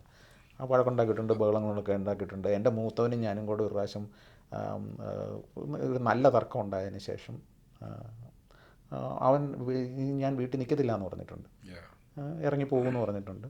അപ്പം അതൊക്കെ ഡീൽ ചെയ്യേണ്ടി വരും. ഇതൊക്കെ ഒരു നാച്ചുറലി, കാരണം എന്താണ്, നമ്മുടെ തൊട്ട് മുമ്പിൽ ഇരിക്കുന്നത് ഒരു അഡൾട്ടാണ്, അഡൾട്ട് ആയിക്കൊണ്ടിരിക്കുന്ന ഒരു സംഭവമാണ്. നമ്മളെപ്പോലെ തന്നെ വികാരങ്ങളുള്ള, വിചാരങ്ങളുള്ള, നമ്മളെപ്പോലുള്ള തന്നെ സെൻസിറ്റിവിറ്റീസ് ഉള്ള ഒരു സംഭവമാണ് തൊട്ട് മുമ്പിൽ ഇരിക്കുന്നത്. അതിൽ എനിക്ക് മാത്രമല്ല ഉത്തരവാദിത്വം, അല്ലേ? എൻ്റെ ജീനുകൾ എന്തൊക്കെയുണ്ടോ അതെല്ലാം അവിടെ ഉണ്ട്, അവൻ്റെ അമ്മയുടെ ജീനുകൾ എന്തൊക്കെയുണ്ടോ അതെല്ലാം അവിടെ ഉണ്ട്. അപ്പോൾ അതൊരു ജനറേഷൻ ടു ജനറേഷൻ മിക്സിങ്ങാണ്. അപ്പോൾ അത് നോക്കിയിട്ട് എന്നെപ്പോലെ തന്നെ ആവണമെന്ന് വിചാരിക്കുന്നതിലും ഒരു ചാലഞ്ചുണ്ട്. അപ്പോൾ അതൊക്കെ റിയലൈസ് ചെയ്യുക എന്നുള്ളതാണ് ഞാൻ ഓവർ ദ 20-26 ഇയേഴ്സിൽ ഞാൻ പഠിച്ചത്. അതായത് ഇങ്ങനെ റിയലൈസ് അവൻ എന്നോട് പറഞ്ഞ പപ്പ വീട്ടിൽ നിന്ന് ഇറങ്ങിപ്പോയാ അത് ഇപ്പോൾ കൊച്ചായതുകൊണ്ട് ഇച്ചിരി വലുതായി അങ്ങനെ വരാറുണ്ട്. ഇപ്പൊ കഴിയുമ്പോൾ ഈ പെൺകുട്ടികളുടെ കേസിലേക്ക് വരെ, അപ്പൊ അവര് എനിക്ക് തോന്നുന്നു കൂടുതലായിട്ടും ഒരു ടീനേജിലൊക്കെ പോകുന്ന സമയത്ത് നമുക്കൊരു കൺസേൺ ഉണ്ടാവുമോ എന്ന് എനിക്ക് അറിയത്തില്ല. ഒരു ബോയ് ഫ്രണ്ട് ഉണ്ടാവാനുള്ള ടെൻഡൻസി കൂടുതലായിരിക്കും. സോ അങ്ങനെ റെസ്ട്രിക്ഷൻസ് ഒക്കെ വെച്ചിട്ടുണ്ടോ? ഇത്ര വയസ്സിലെ ഒരു ബോയ് ഫ്രണ്ട് ഉണ്ടാകാവുള്ളൂ, ഓക്കെ നിനക്ക് ബോയ് ഫ്രണ്ട് ആകാം, പക്ഷേ അറ്റ്ലീസ്റ്റ് 17 ഇയേഴ്സ് അല്ലെങ്കിൽ 18 ഇയേഴ്സ് അങ്ങനെയൊക്കെ പറയാറുണ്ട്. അവരോടുള്ള കമ്മ്യൂണിക്കേഷനൊക്കെ എങ്ങനെയാണ് ഇവിടെ? അവരോടുള്ള കമ്മ്യൂണിക്കേഷൻ ഈ പറയുന്ന പോലെ അവർക്ക് ഇപ്പം നമ്മളൊരു ബേസ് ഇട്ട് കൊടുക്കുമല്ലോ പിള്ളേർക്ക്. ഇപ്പം ഞാൻ പറഞ്ഞില്ല, നാട്ടിൽ നിന്ന് മാത്രമല്ല, ഞങ്ങൾ നിന്നിരുന്ന എല്ലാ സ്ഥലത്തു നിന്ന് എല്ലാ നമ്മൾ എക്സ്പീരിയൻസസ് വെച്ചിട്ട് നമ്മൾ ഓരോ കാര്യങ്ങൾ മക്കളെ പഠിപ്പിച്ചു കൊടുക്കും. അപ്പോൾ എൻ്റെ കുട്ടികളുടെ അടുത്ത് ഇതുപോലെ ഇപ്പം എൻ്റെ കേസിൽ ഞാനും എൻ്റെ ഹസ്ബൻഡും ഞങ്ങൾ സ്നേഹിച്ചാണ് കല്യാണം കഴിച്ചത്. അപ്പോൾ ആ സ്റ്റോറിയൊക്കെ ഞങ്ങൾ അവരോട് ഷെയർ ചെയ്തിട്ടുണ്ട്. അപ്പം ഞങ്ങൾ അവരോട് അത് ഷെയർ ചെയ്യുമ്പോൾ ഞങ്ങൾ ഒരു മെസ്സേജാണ് അവിടെ കൊടുക്കുന്നത്. Like it's okay to have a boyfriend. ആരെങ്കിലും ഇഷ്ടമാണെങ്കിൽ അത് നോർമലാണ്. നമുക്കൊരു വേറെ ഒരു male or female whatever നിങ്ങൾക്ക് ഒരു ഫീലിങ്സ് ഉണ്ടാവുകയാണെങ്കിൽ ദാറ്റ്സ് എ നാച്ചുറൽ ഫീലിംഗ്. പക്ഷെ സ്റ്റിൽ നമ്മൾ, എനിക്ക് തോന്നുന്നു പറയുമായിരിക്കാം ഒരു പക്ഷെ അതൊരു ഇന്ത്യൻ ആവണം അല്ലെങ്കിൽ ഇന്ന കമ്മ്യൂണിറ്റിയിലുള്ള ആളായിരിക്കണം അങ്ങനെ പറയുമോ? ഓഫ് കോഴ്സ് പറയായിരിക്കും അല്ലേ? കാരണം നമുക്ക് ഇവിടെ ഒരുപാട് ഓപ്ഷൻസ് ഉള്ള ഒരു സ്ഥലമാണ് കാനഡ എന്ന് പറഞ്ഞാൽ, ഇല്ലേ? എങ്ങനെയാണ് നമ്മുടെ മക്കളോടും ആൺകുട്ടികളോടും പറയാറുണ്ടോ? ഞാൻ ചോദിക്കട്ടെ, എന്തിനു പറയാതിരിക്കണം? ഞാൻ പറയാറുണ്ടോ? ഇതും പേരൻസ് ചിന്തിക്കേണ്ട ഒരു കാര്യമാണ്. കാരണം എന്താണ്, എനിക്കൊരാഗ്രഹം ഉണ്ടെങ്കിൽ ഞാനത് പറയണം. എന്നിട്ട് എൻ്റെ ആഗ്രഹത്തിൽ ഞാൻ സ്റ്റിക്ക് ഓൺ ചെയ്തിട്ട് ഇത് മാത്രമാണെന്ന് പറയുന്നിടത്താണ് പ്രഷർ കൊടുക്കരുത്. അതേസമയം പലപ്പോഴും ഞാൻ പേരൻസിൽ കണ്ടിട്ടുള്ളതെന്ന് വെച്ച് കഴിഞ്ഞാൽ പേരൻറ്റ് പറയത്തില്ല എന്താ വേണ്ടതെന്ന്. ഈ കുട്ടിക്ക് അറിയില്ല, ഇപ്പോൾ എന്താ വേണ്ടതെന്ന് അറിയില്ല എന്നുണ്ടെന്നുണ്ടെങ്കിൽ കുട്ടിയുടെ ഇഷ്ടത്തിന് ചെയ്യുമല്ലേ. So you need to be very clear around the guidelines, what it is, this is what I love, this is what I like, and still I am open to have a different opinion. അല്ല, അത് ഉണ്ടെങ്കിൽ പറയൂ, നമുക്ക് സംസാരിക്കാമെന്നുള്ള ഒരു approach എടുക്കുന്നതായിരിക്കണം. ഞാനിതുവരെ അങ്ങനെ ഒരു അപ്രോച്ചിൻ്റെ സ്പേസിലാണ് നിൽക്കാൻ ശ്രമിച്ചിട്ടുള്ളത്. ഫാമിലി ടു ഫാമിലി ഡിഫറെൻ്റ് ആണ്. എനിക്ക് തോന്നിയിട്ടുള്ളത് കെയർ ഗിവേഴ്സ് തന്നെ പരസ്പരം ഉള്ള ഒരു ധാരണ ഇസ് വെരി ഇമ്പോർട്ടൻറ്റ്. പിള്ളേരുടെ എന്ത് കാര്യവും അഡ്രസ്സ് ചെയ്യുന്നതിന് മുമ്പ് പാർട്ട്നേഴ്സ് തമ്മിൽ ആദ്യം ഒരു അണ്ടർസ്റ്റാൻഡിങ്ങിലെത്താം, എന്നിട്ട് അത് കൺവേ ചെയ്യുക. And at the end of it ഞാൻ പിള്ളേരോട് പറയുന്ന ഒരു കാര്യം, whatever it is, always make sure you do the right thing, try to do the right thing എന്ന് ഞാൻ പറയാറുണ്ട്. ഇപ്പോൾ ഇവർക്ക് രണ്ടുപേരും ഒരു പക്ഷേ കഴിഞ്ഞ പോയൊരു സ്റ്റേജ് ആയിരിക്കും. ഇപ്പോൾ കൊച്ചു കുട്ടികളാകുമ്പോൾ നമ്മൾ കൂടുതലായിട്ട്, ഇപ്പം ഞാനിപ്പോൾ ഫേസ് ചെയ്യുന്ന ഒരു കാര്യമാണ്, കൂടുതലായിട്ട് ഈ ഗാഡ്ജറ്റ്സ് ഒക്കെ ഉപയോഗിക്കുക, ഗെയിംസിന് അഡിക്റ്റ് ആവുക. അഡിക്റ്റ് ഇൻ ദ സെൻസ് അവർക്ക് വേറൊരു ഓപ്ഷൻ ഇല്ല. അപ്പം എനിക്ക് ഒരു മകനാണുള്ളത്. ഇപ്പം കാനഡയിൽ തന്നെ നമ്മൾ നോക്കുകയാണെങ്കിൽ ഒരുപാട് ആൾക്കാർ ഇപ്പം ഒരു കുട്ടികളുള്ളവരുണ്ട്. ഇവൻ കനേഡിയൻസ് പോലും ഒരു പഴയ പോലെ ഒത്തിരി കുട്ടികൾ വേണം എന്നുള്ള രീതിയിലേക്ക് ആൾക്കാർ ചിന്തിക്കുന്നില്ല. ബിക്കോസ് ഒരുപാട് കണ്ടീഷൻസ് ഉണ്ട്. ഇവൻ നമ്മുടെ എക്സ്പെൻസസ് ഒക്കെ കൂടിയത് കൊണ്ടാവാം കാരണം. പക്ഷേ ഈ ഒരു അവസ്ഥയിൽ എങ്ങനെയാണ് അത്, ഇവൻ 3 കുട്ടികളൊക്കെ ആകുമ്പോൾ ഓഫ് കോഴ്സ് അവർക്കുള്ള റെസ്ട്രിക്ഷൻസ് ഒക്കെ വെക്കാറുണ്ട്, ഈ ഗാഡ്ജറ്റ്സ് ഉപയോഗിക്കുന്നതിനകത്തായാലും. അതെങ്ങനെയാണ് അതൊന്ന് മാനേജ് ചെയ്ത് കൊണ്ടുപോകുന്നത് ഒരു അമ്മ എന്നുള്ള രീതിയിൽ? സമ്മർ ടൈമിൽ കുറച്ചും കൂടി എളുപ്പമാണ്, നമുക്ക് പുറത്ത് പോയി കുറച്ചുകൂടെ കാര്യങ്ങളൊക്കെ ചെയ്യാം. സമ്മറിലും വിൻ്ററിലാണെങ്കിലും ഞങ്ങളൊരു സ്കെഡ്യൂള് പ്ലാൻ ചെയ്യാറുണ്ട് എപ്പോഴും. ഒരു ദിവസത്തിൽ എത്ര സമയം പഠിക്കാൻ, എത്ര സമയം എക്സ്ട്രാ കരിക്കുലർ, എത്ര സമയം സ്ക്രീൻ ടൈം, അങ്ങനെ നമ്മൾ സ്കെഡ്യൂളൊക്കെ ഉണ്ടാക്കാറുണ്ട്. എല്ലാ ദിവസവും നടക്കാറില്ല ഫോർ ഷുവർ. പക്ഷേ അതും എഗെയിൻ ഒരു ഫൈൻ ബാലൻസിൽ പോയാൽ ഐ എം വെരി ഹാപ്പി. അപ്പം അങ്ങനെ റെസ്ട്രിക്ഷൻ നമ്മൾ വെക്കുന്ന സമയത്ത് ഇവർ പെട്ടെന്ന് ഇങ്ങനെ ഇവർക്ക് ദേഷ്യം വരാറുണ്ട്. ഇപ്പം അത് കുട്ടികളായാലും ഒരു ടീനേജിലേക്കൊക്കെ ആയാൽ പോലും പല കാര്യങ്ങളും പറയുമ്പോൾ അവരിങ്ങനെ ദേഷ്യപ്പെടാറുണ്ട് പെട്ടെന്ന് തന്നെ. ഇപ്പം ചെറുപ്പത്തിൽ തന്നെ ഒരു നമ്മൾ കാര്യം ഇങ്ങനെ ചെയ്യരുതെന്ന് പറയുമ്പോൾ അതെന്താ അങ്ങനെ ചെയ്യുന്നത്, ശബ്ദം ഉയർത്തി പറയാറുണ്ട്. അപ്പം നമ്മൾ നാച്ചുറലി നേരത്തെ പറഞ്ഞ പോലെ നമ്മളും മനുഷ്യരാണ്. അപ്പം നമുക്കും പെട്ടെന്ന് ആ ഒരു ഹ്യൂമൻ ടെൻഡൻസി വെച്ചിട്ട് നമുക്കും ദേഷ്യം വരാറുണ്ട്. അപ്പോൾ ആ സമയത്താണ് ചിലപ്പോൾ ആൾക്കാർ ഈ പറഞ്ഞ ഫിസിക്കലി കുട്ടികളെ കൺട്രോൾ ചെയ്യാൻ വേണ്ടിയിട്ട് പല രീതിയിൽ ചിലപ്പോൾ അടി കൊടുക്കുകയൊക്കെ ചെയ്യാറുള്ളത്. ഇല്ലീഗലാണ് ഓഫ് കോഴ്സ് കാനഡയിൽ, അങ്ങനെ ആരും ചെയ്യാറുമില്ല. നോർമലി ഇവിടെ വന്നതിന് ശേഷം നമ്മൾ റെസ്ട്രിക്ട് ചെയ്യാറുണ്ട്. അപ്പോൾ നമ്മൾ ആ സമയത്ത് നമുക്കത് ചെയ്യാനും പറ്റുന്നില്ല, നമുക്ക് അവരോട് ഷൗട്ട് ചെയ്യാനും പറ്റുന്നില്ല. കാരണം അതൊരു ലീഗലി റോങ് ആയിട്ട് പോകും. അവർ പറയാറുണ്ട് ഞാൻ പോലീസിനെ വിളിക്കും ഇന്ന രീതിയിൽ, കാരണം അവർക്ക് അങ്ങനെ ഗൈഡൻസ് കിട്ടുന്നുണ്ട്. സോ ആ ഒരു പ്രഷർ ആ സമയത്ത് അങ്ങനെ മൈൻഡിൽ ആ ഒരു പ്രഷർ വരുമ്പോൾ എങ്ങനെയാണ് ഹാൻഡിൽ ചെയ്യുന്നത്? അങ്ങനെ സിറ്റുവേഷൻസ് ഒക്കെ ഉണ്ടായിട്ടുണ്ടാവുമല്ലോ. ഇന്ന് രാവിലെ തന്നെ ചെറിയൊരു സംഭവമാണ്. മോള് ടി വി കാണാണ്. അപ്പം പറഞ്ഞ സമയവും കഴിഞ്ഞു, ആളുടെ കിഡ്സ് ചാനലിലും അല്ല കാണുന്നത്. അപ്പം മോൻ വന്ന് റിപ്പോർട്ട് ചെയ്തു, ഇത് ശരിയല്ല ശരിയല്ല. അപ്പം അതും അദ്ദേഹത്തിന് ബുദ്ധിമുട്ടായി. അപ്പോൾ ഞാൻ ചെന്ന് സംസാരിച്ചപ്പോൾ ആൾ പറഞ്ഞു ഇല്ല പറ്റില്ല, കരയാനൊക്കെ തുടങ്ങി, ഷൗട്ടിംഗ് ആയി, മക്കൾ തമ്മിൽ ഷൗട്ടിംഗ് ആയി. അപ്പം ഞാൻ പറഞ്ഞു നമുക്കൊന്ന് ഇരുന്ന് സംസാരിക്കാം. എല്ലാ ദിവസവും ഞാൻ അങ്ങനെ ക്ഷമയോടുകൂടി ചെയ്യുന്ന ഒരാളെ അല്ല. പക്ഷേ വാട്ട് വർക്ക് ടുഡേ വാസ് നമുക്കൊന്ന് ഇരുന്ന് സംസാരിക്കാം. ഞാൻ ആൺമക്കളോട് പറഞ്ഞു ഞാനൊന്ന് സംസാരിച്ചോട്ടെ, ഒന്ന് പറഞ്ഞു നോക്കട്ടെ എന്ന് പറഞ്ഞ്. ആളുടെ പ്രായവും ഡിഫറെൻ്റ് ആണ്. എനിക്ക് അവരുടെ അടുത്ത് നടക്കുന്ന അപ്രോച്ച് അല്ല ഇളയ ആളുടെ അടുത്ത് നടക്കുന്ന അപ്രോച്ച്. 16 വയസ്സിൻ്റെ അപ്രോച്ച് എനിക്ക് 6 വയസ്സിൽ എടുക്കാൻ പറ്റില്ല. ഇരുന്ന് സംസാരിച്ച് ഒരു ഹഗ് കൊടുത്തു. എന്തുകൊണ്ടാണ് ഇത് പറയുന്നതെന്നുള്ളത് പറഞ്ഞ് മനസ്സിലാക്കിക്കാൻ നോക്കി. She was happy. At the end of it എല്ലാവരും വിൻ വിൻ. പക്ഷെ അവിടെ നമുക്ക് സപ്പോർട്ടിന് ഒരു എൽഡറായിട്ടുള്ള ഒരു മകനും കൂടി ഉണ്ടെന്നുള്ളതൊരു വലിയൊരു കാര്യം തന്നെയാണ്. ഉണ്ട്, തീർച്ചയായും. അത് പലപ്പോഴും അതൊരു സപ്പോർട്ടുമാണ്. ചില സമയങ്ങളിൽ നമ്മൾ അവർ തമ്മിലുള്ള ഫൈറ്റും സോൾവ് ചെയ്യാൻ നമ്മൾ നിൽക്കേണ്ടി വരും. ബിക്കോസ് ഏജ് ഡിഫറൻസും അവരുടെ ഇഷ്ടങ്ങൾ വെരി ഡിഫറെൻ്റ് ആണ്. അഗെയിൻ ആ ഒരു ബാലൻസ് എങ്ങനെ മെയിൻറ്റെയിൻ ചെയ്യാൻ നമ്മൾ യാത്രയൊക്കെ പോകുമ്പോൾ പലർക്കും പലതരത്തിലുള്ള ടേസ്റ്റുകളൊക്കെ ആയിരിക്കും. ട്രൂ. ഇപ്പോൾ സിനിമ കാണുകയാണെങ്കിൽ തന്നെയും എല്ലാവരുടെയും ഇഷ്ടങ്ങൾ ഡിഫറെൻ്റ് ആണ്. എപ്പോഴും നമ്മളെല്ലാവരെയും സാറ്റിസ്ഫൈ ചെയ്ത് ചെയ്യാൻ പറ്റില്ല. ടേൺസ് എടുക്കുമായിരിക്കും. പലപ്പോഴും സക്സസ് ആവും, പലപ്പോഴും ഒരു ഫെയിലിയർ ആവും. പക്ഷേ നമ്മളും പഠിച്ചുകൊണ്ടിരിക്കുകയാണ് ഹൗ ടു മാനേജ് ദം എന്നുള്ളത്. ഇപ്പം കാനഡയിൽ ഇപ്പം പെൺകുട്ടികളുടെ കേസ് എടുക്കുകയാണെന്നുണ്ടെങ്കിൽ ഇപ്പം നിങ്ങൾ വർക്ക് ചെയ്യുന്ന മേഖലയായിട്ട് കണക്ട് ചെയ്ത് ചോദിച്ചാലും പേഴ്സണലി കണക്ട് ചെയ്താലും പെൺകുട്ടികൾ ഇപ്പം ഏർലി പ്രഗ്നൻസി നടക്കുന്ന ഒരുപാട് കേസസ് നമ്മൾ കാണാറുണ്ട്. ഒരു പക്ഷേ അങ്ങനെ കേസസ് ഹാൻഡിൽ ചെയ്തിട്ടുണ്ടാവും. സോ അതെങ്ങനെയാണ് കമ്മ്യൂണിക്കേറ്റ് ചെയ്യുന്നത്? ആ ഒരു പ്രിക്കോഷൻസ് അവരോട് പറഞ്ഞ് മനസ്സിലാക്കുന്നത് നമ്മൾ ഏത് രീതിയിലൊക്കെയാണ് പ്രിപ്പയർ ആവേണ്ടത്? ഇപ്പം നമ്മൾ ഒരുപാട് പാരൻസ് ഇവിടെയുണ്ട്, അത് കൃത്യമായിട്ട് ഒരു പക്ഷേ അവരുടെ ബിസി ഷെഡ്യൂളിനുള്ളിൽ അവർക്കത് ഫോളോ ചെയ്യാൻ എങ്ങനെ മാനേജ് ചെയ്യണമെന്ന് അറിയത്തില്ലായിരിക്കും മക്കളുടെ കാര്യത്തിൽ. സോ അവരോടൊക്കെ പറയാനായിട്ട് എങ്ങനെയായിരിക്കും നിങ്ങളത് ഹാൻഡിൽ ചെയ്തത്, അല്ലെങ്കിൽ നിങ്ങളുടെ ഒരു എക്സ്പീരിയൻസിൽ നിന്ന്? എൻ്റെ എക്സ്പീരിയൻസിൽ നിന്ന് പറയുവാണെങ്കിൽ പറയുന്നത് നമ്മൾ ഈ കോൺവെർസേഷൻസ് മക്കളുമായിട്ടുള്ളൊരു കോൺവെർസേഷനൊക്കെ നമ്മൾ നേരത്തെ തുടങ്ങും. പിന്നെ മീ പേഴ്സണലി ഞാൻ മക്കളോട് പറഞ്ഞിട്ടുണ്ട്, നിങ്ങൾക്ക് എന്തെങ്കിലും ഈ ഇപ്പോൾ സെക്സ് എഡ്യൂക്കേഷനൊക്കെ ആവശ്യത്തിനുള്ളതൊക്കെ അവർക്ക് സ്കൂളിൽ നിന്നൊക്കെ കിട്ടിയിട്ടുണ്ട്, അവർക്കറിയാം. പക്ഷേ എന്നാലും പെൺകുട്ടികളുടെ രീതിയിൽ അവരുടെ ആദ്യത്തെ പീരിയഡ്സൊക്കെ ആയി കഴിയുമ്പോഴത്തേക്ക് ആസ് എ മദർ ഞാൻ എൻ്റെ 2 മക്കളുടെ അടുത്തും ഇങ്ങനെ അതിനെപ്പറ്റിയൊക്കെ സംസാരിച്ചിട്ടുമുണ്ട്. ആൻഡ് മൂവിങ് ഫോർവേഡ് യുനോ ഇങ്ങനെയൊക്കെ സംഭവിക്കാം. അപ്പോൾ അതിന് നിങ്ങൾ എന്തുവാ ചെയ്യേണ്ടി, if you feel like talking, എന്തെങ്കിലും നിങ്ങളെ വല്ലാണ്ട് അലട്ടുന്നുണ്ടെങ്കിൽ I'm always there as a mother. I'm always there. And my years, I'm there for you. ആ ഒരു മെസ്സേജ് മക്കൾക്ക് ഞാൻ എപ്പോഴും കൊടുത്തിട്ടുണ്ട്. പക്ഷേ ഇഫ് യു നോട്ട് കംഫർട്ടബിൾ, എന്നോട് സംസാരിക്കാൻ നിങ്ങൾ കംഫർട്ടബിൾ അല്ലെങ്കിൽ ഫോർ ഷുവർ. ഇപ്പം എനിക്ക് 2 പെൺകുട്ടികളായതുകൊണ്ട് അവർ ഭയങ്കര ക്ലോസാണ്. കൊച്ചിലെ ഭയങ്കര അടിയായിരുന്നു, പക്ഷേ ഇപ്പം വലുത് ഭയങ്കര ക്ലോസാണ് 2 പേരും. അപ്പോൾ അവരോട് ഞാൻ പറഞ്ഞിട്ടുണ്ട്, ഇപ്പം മൂത്ത ആളിനോട് ഞാൻ പറയും, നിനക്ക് അമ്മയോട് പറയാൻ ബുദ്ധിമുട്ടുണ്ടെങ്കിൽ ടെൽ യുവർ സിസ്റ്റർ. അല്ലെങ്കിൽ if you want to get, പിന്നെ ഇത് നമ്മൾ മലയാളികൾ നമ്മൾ ഓപ്പൺ അല്ലാത്ത ഒരു വേറെ ഒരു കൾച്ചർ എന്നാന്ന് വെച്ചാൽ get some help, some counselling help, അങ്ങനത്തെ കാര്യങ്ങൾ നമ്മൾ ഒട്ടും ഓപ്പൺ അല്ല. നമ്മളൊരു മിണ്ടർ അയ്യോ പിന്നെ പുറത്ത് അത് നമുക്കത് നാണക്കേടാണ്. നമ്മൾ ഫാമിലി ഉള്ളപ്പോൾ അതിൻ്റെ ആവശ്യമില്ല. പക്ഷേ ഇപ്പോൾ ഇവർ പഠിക്കുന്ന യൂണിവേഴ്സിറ്റിയിലൊക്കെ ആണെങ്കിലും ഒക്കെ സ്കൂളുകളിലാണെങ്കിലും ഇവർക്ക് അതിനുള്ള ചൈൽഡ് ആൻഡ് യൂത്ത് വർക്കേഴ്സും ഒക്കെ ഉണ്ട്. അപ്പോൾ അങ്ങനെ എന്തെങ്കിലും ഹെൽപ്പ് വേണമെങ്കിലും don't hesitate to reach out. ആ ഒരു മെസ്സേജ് ഞാൻ എൻ്റെ മക്കൾക്ക് കൊടുത്തിട്ടുണ്ട്. ഒരുപക്ഷെ ഞാൻ ഇങ്ങനത്തെ ഒരു സ്ഥാപനത്തിൽ ജോലി ചെയ്യുന്നതുകൊണ്ടായിരിക്കാം ഞാൻ ഭയങ്കര അവെയറാണ്. അപ്പം ഞാൻ ആ മെസ്സേജ് എൻ്റെ മക്കൾക്ക് ഞാൻ കൊടുത്തിട്ടുണ്ട്. ഈ മെൻ്റൽ ഹെൽത്ത് ആണെങ്കിലും പല ആൾക്കാരും ഇവിടെയുള്ള മലയാളികളൊക്കെ ചിന്തിക്കാറുണ്ട്, അവർക്ക് മാനസിക രോഗമുള്ള അങ്ങനെയുള്ളവർ മാത്രമേ കൗൺസിലിങ്ങിന് പോകാറുള്ളൂ. ഇപ്പം പല ഇൻഷുറൻസും നമുക്ക് ഉള്ള പേഴ്സണൽ ഇൻഷുറൻസ് ഒക്കെ ഇത് കവേർഡാണ് ഇത്ര സെഷനകത്തുള്ള. ആരും അത് ഉപയോഗിക്കുന്നില്ല എന്നുള്ളതാണ് ഒരു സത്യം. ഇപ്പം ആൺകുട്ടികളുടെ കേസിലും ഇങ്ങനെയാണോ ഈ ഒരു ഫിസിക്കൽ സെക്സ് എഡ്യൂക്കേഷനൊക്കെ കിട്ടുന്നുണ്ടെങ്കിൽ പോലും ഈവൻ ഞാൻ കുറച്ച് ക്യൂരിയസ് ആണ്, കാരണം എൻ്റെ മോന് ഇപ്പോൾ 8 വയസ്സായിട്ടേ ഉള്ളൂ. ഇനി എങ്ങനെയാണ് ഈ കാര്യങ്ങളൊക്കെ നമ്മൾ അവനിലേക്ക് എത്തിക്കുക? കാരണം ഈ ചില സിനിമകളിലൊക്കെ ഇങ്ങനത്തെ സീനുകളൊക്കെ വരുമ്പോഴേക്ക് അവൻ വന്നിട്ട് എൻ്റെ കണ്ണ് പൊത്തും, പപ്പ അത് കാണണ്ട.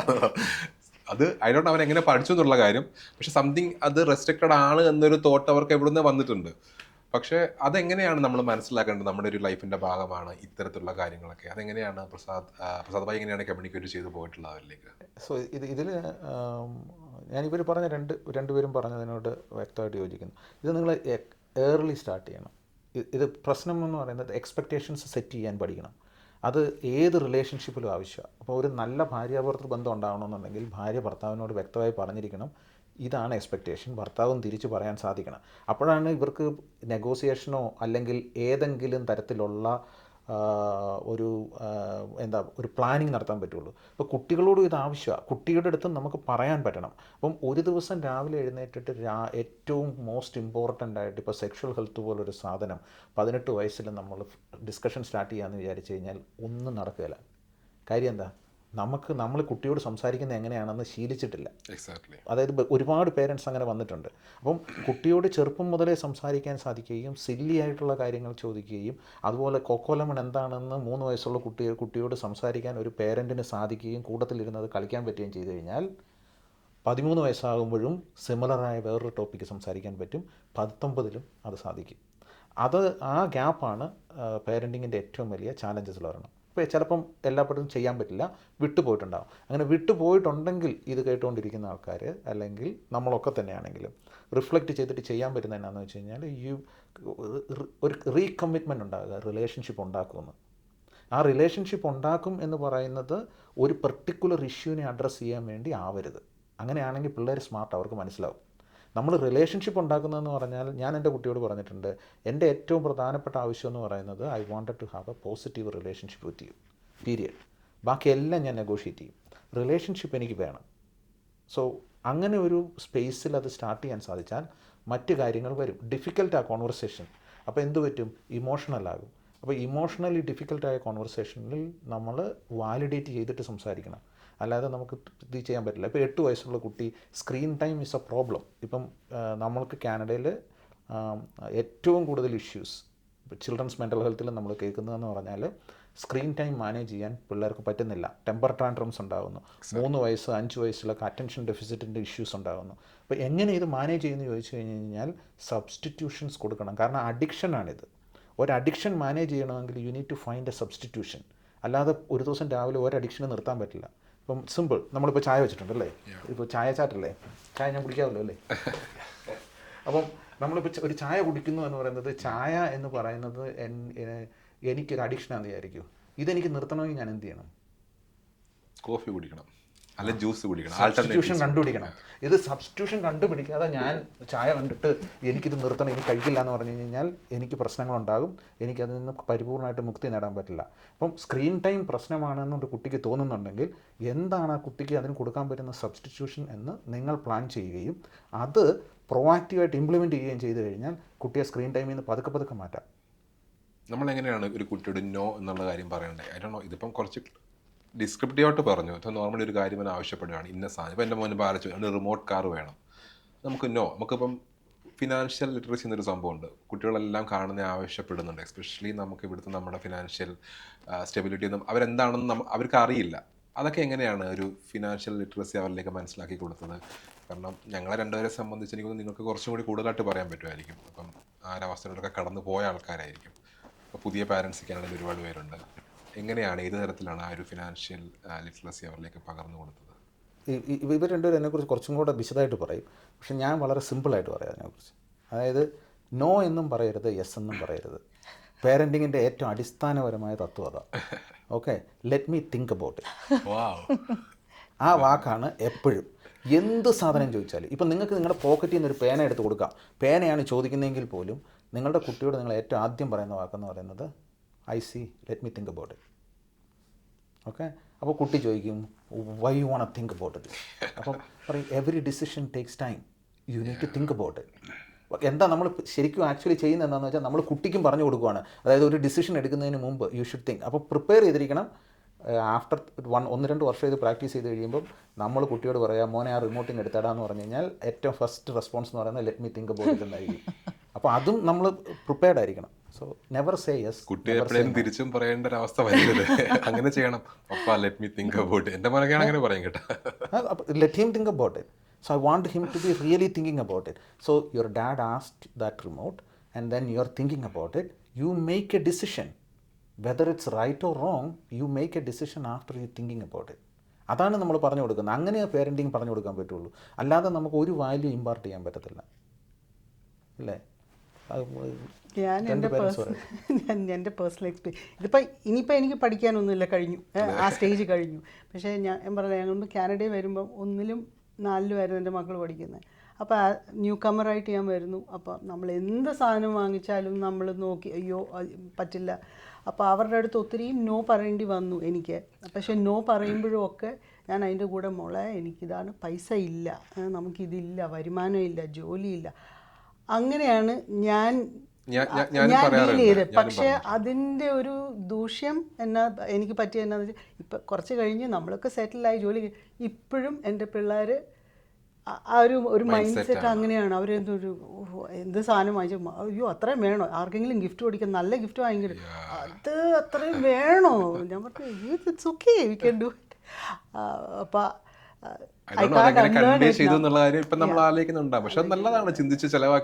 ഏതോ ഒരു സ്റ്റേജിൽ ഇപ്പോഴും ഞാൻ ഓർക്കുന്നു, എൻ്റെ ഇളയ മോളുടെ ബർത്ത്ഡേ ആണ് ആദ്യം വരുന്നത്. അവളുടെ ബർത്ത്ഡേക്ക് തൽക്കാലം ഒരു $10 ഒരു സാധനം ഞാൻ വാങ്ങിച്ചു കൊടുത്തു. അവൾ അതിൻ്റെ വില അവൾ ഓർത്തിരുന്നു. കുറച്ച് കഴിഞ്ഞ് മൂത്ത മോളുടെ ബർത്ത്ഡേ അപ്പോഴത്തേക്ക് എനിക്ക് ജോലിയൊക്കെ ആയിരുന്നു. അപ്പോൾ അവൾക്ക് ഞാനൊരു നല്ല ഗിഫ്റ്റ് വാങ്ങിച്ചു കൊടുത്തു. അപ്പോൾ എൻ്റെ ഇളയ മോൾ അത് പറയുകയും ചെയ്തു, മമ്മ you spend $10 on me but you spend $150 അവരെപ്പോഴും കമ്പയർ ചെയ്യും. ഇവർ ഈ ഫ്രണ്ട്സ് ഒക്കെ ആയിട്ട് പുറത്ത് പോകുമ്പോൾ അവർക്ക് ഇങ്ങനെ ക്യാഷ് ഒക്കെ കൊടുത്തു വിടാറുണ്ടോ സ്പെൻഡ് ചെയ്യാനായിട്ട്? കൊടുത്തു വിടാറുണ്ട്. അപ്പോൾ അവർ ഈ ഫ്രണ്ട്സ് ഒക്കെ ആയിട്ട് പോകുമ്പോൾ എങ്ങനെയാണ് ഇൻഷുർ ചെയ്യുന്നത് അവർ സേഫ് ആണ്, അവർ എത്തരത്തിലുള്ള ആൾക്കാർ കൂടെയാണ് പുറത്ത് പോകുന്നത്? കാരണം പല കമ്മ്യൂണിറ്റിയിലുള്ള പല കൾച്ചറിലുള്ള ഫ്രണ്ട്സ് അവർക്ക് സ്കൂളിൽ നിന്നും സൊസൈറ്റിയിൽ നിന്നൊക്കെ കിട്ടാറുണ്ട്. സോ അവരുടെ ഒരുപാട് ഓപ്ഷൻസ് ഇപ്പം നമുക്ക് സൊസൈറ്റിയിൽ അവൈലബിൾ ആണല്ലോ. അപ്പോൾ അവർ പോകുന്ന എങ്ങനെയാണ് അതൊരു കൺട്രോളോ അല്ലെങ്കിൽ മോണിറ്റർ ചെയ്യുന്നതൊക്കെ എങ്ങനെയാണ് ഒരു അമ്മ എന്നുള്ള രീതി? ഇപ്പം അല്ല, ചെറിയ പ്രായത്തിൽ നമ്മളങ്ങനെ തന്നെയൊന്നും അങ്ങനെ വിടാറില്ലല്ലോ. പക്ഷേ കൂടിപ്പോയാൽ ഇങ്ങനെ ബർത്ത്ഡേ പാർട്ടീസൊക്കെ വരും. അപ്പോൾ അതിന് നമ്മൾ കൊണ്ടുവരും. പിന്നെ ഈ പിള്ളേർ പറയുന്ന പോലെ ഹാങ് ഔട്ട് ചെയ്യുന്നു. ഇപ്പം അവർക്ക് ഭയങ്കര ഏറ്റവും ഇഷ്ടമുള്ള സാധനമാണ് hang out with my friends. അപ്പോൾ ഇപ്പോഴത്തെ ഒരു ഇതിനകത്ത് കുറച്ച് വലുതായി കഴിഞ്ഞപ്പോഴത്തേക്ക് ആ ഒരു ട്രസ്റ്റ്, നമുക്ക് അവരിലുള്ള ഒരു ട്രസ്റ്റ് ഉണ്ടെന്ന് അവർക്ക് ഫീൽ ചെയ്യിപ്പിക്കുന്ന രീതിയിലായിരിക്കും നമ്മൾ അത് മാനേജ് ചെയ്യുന്നത്. ട്രൂ. I mean open കമ്മ്യൂണിക്കേഷനാണ്.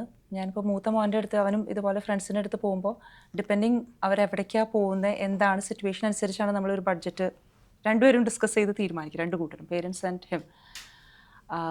അതുപോലെ അറിയിക്കുക, എന്താണ് ചെയ്യുന്നതെന്നുള്ള അറിയിക്കുക.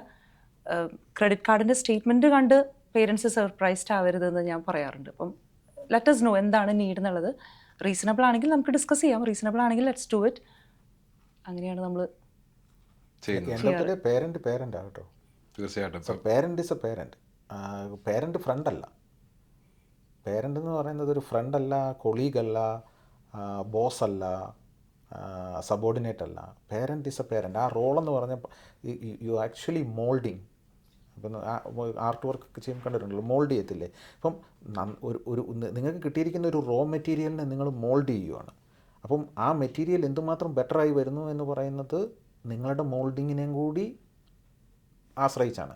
മെറ്റീരിയലിൻ്റെ ക്വാളിറ്റി ഈസ് ഓൾസോ ഇമ്പോർട്ടൻറ്റ് കേട്ടോ, ഇല്ലയെന്ന് ഞാൻ പറയുന്നില്ല. ഇപ്പോൾ നിങ്ങളുടെ കുട്ടിക്ക് സ്പെഷ്യൽ നീഡ്സ് ഉണ്ടെങ്കിൽ നിങ്ങൾക്ക് കുട്ടിയെ ഒരു പ്രത്യേക രീതിയിൽ മാത്രമേ അത് മോൾഡ് ചെയ്യാൻ പറ്റുള്ളൂ. അപ്പോൾ കുട്ടിയുടെ ആ ഇന്നേറ്റ് എബിലിറ്റി ഉപയോഗിച്ചിട്ട് നിങ്ങൾക്ക് മോൾഡ് ചെയ്യണം. പക്ഷേ പേരൻറ്റിൻ്റെ റോൾ അതാണ്. അപ്പോൾ ചില സമയത്ത് എന്ത് പറ്റും, നന്നായിട്ട് മോൾഡ് ചെയ്യേണ്ടി വരുമ്പോൾ ചില സമയത്ത് ഒരു ഞെക്കൊക്കെ കൊടുക്കേണ്ടി വരും. അതെങ്ങനെ ചെയ്യുന്നു എന്നുള്ളതിന് അതിനെ സയൻറ്റിഫിക്കായി ചെയ്യുക എന്നുള്ളതാണ് പ്രത്യേകത. നിങ്ങളുടെ റിലേഷൻഷിപ്പാണ് മോസ്റ്റ് ഇമ്പോർട്ടൻറ്റ്. ഞാൻ എപ്പോഴും അത് പറയും. അതാണ് വാല്യൂ. നിങ്ങൾ കാണിക്കുന്നതാണ് നിങ്ങളുടെ കുട്ടി തിരിച്ച് കാണിക്കുക. തീർച്ചയായിട്ടും. അത് എങ്ങനെ അറിയണം എന്ന് ചോദിച്ചു കഴിഞ്ഞാൽ ലാലുവിൻ്റെ ഗ്രാൻഡ് ഫാദറോ ഫാദറോ എന്തായിരുന്നോ ബിഹേവ് ചെയ്തുകൊണ്ടിരുന്നത്, you can actually see that in stressful situations, in situations that it's needed you to not to think and act, നിങ്ങൾ ആക്ട് ചെയ്യാൻ പോകുന്നത് നിങ്ങളുടെ മോസ്റ്റ് ഇൻഫ്ലുവൻഷ്യൽ പേഴ്സൻ്റെ ബിഹേവിയർ ആയിരിക്കും. എക്സാക്ട്ലി. അല്ലേ? എനിക്ക് നിങ്ങളുടെ കുട്ടി അങ്ങനെയാണത്. അപ്പോൾ നിങ്ങളുടെ കുട്ടി അങ്ങനെ ചെയ്യും. അപ്പം നിങ്ങളുടെ കുട്ടിയുടെ ബിഹേവിയർ ചേഞ്ച് ചെയ്യണമെന്നാണെങ്കിൽ ഞാൻ എപ്പോഴും പറയും പേരൻ്റ് ബിഹേവിയർ ചേഞ്ച് ചെയ്യട്ടെ. കുട്ടിക്ക് സ്ക്രീൻ ടൈം പ്രോബ്ലം ആണെന്നുണ്ടെങ്കിൽ ഏറ്റവും ആദ്യം ഫോൺ താഴെ വെക്കേണ്ടതും ഫോൺ പറ്റില്ല എന്ന് പറയേണ്ടതും ഫോണിനെ സംബന്ധിച്ചൊരു ഷെഡ്യൂൾ ഉണ്ടാക്കേണ്ടതും പേരൻ്റാണ്. അത് രണ്ട് പേരൻസ് ഇരുന്ന് അവർ കെയർ ഗിവേഴ്സ് ഇരുന്ന് അത് തീരുമാനിച്ചെങ്കിൽ മാത്രമേ കുട്ടിയുടെ സ്ക്രീൻ ടൈമിൽ എന്തെങ്കിലും ചെയ്യാൻ ഏത് കൗൺസിലർക്കും പറ്റൂ. തീർച്ചയായിട്ടും.